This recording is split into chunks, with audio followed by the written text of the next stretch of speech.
So the gifted kid, when you sort of level up your skill to level 1, like in the first grade, and then you level up your studying skill to level 2 in the second grade and level 3 in the third grade. So the gifted kid never actually has to like grind that XP for levels like 1 through 5 of studying habits.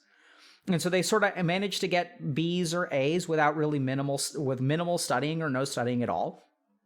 And then 7th grade rolls around, 8th grade rolls around, they start to struggle a little bit. Maybe they get B's. They're still not learning how to study because they sort of skipped that part of the skill building. And we'll kind of get to that later. And then what tends to happen with gifted kids is that they don't need to study, and then they hit a wall. They finally get into some kind of situation where their raw intellect is no longer sufficient to handle the schoolwork that they're supposed to handle. But they've trained themselves at that point. They've accustomed themselves at that point to managing school with raw intellect. And so when that kind of falls short, they really hit a wall. It's a very, very hard cliff to overcome. And so this is kind of the first thing that sort of shoots gifted kids in the foot.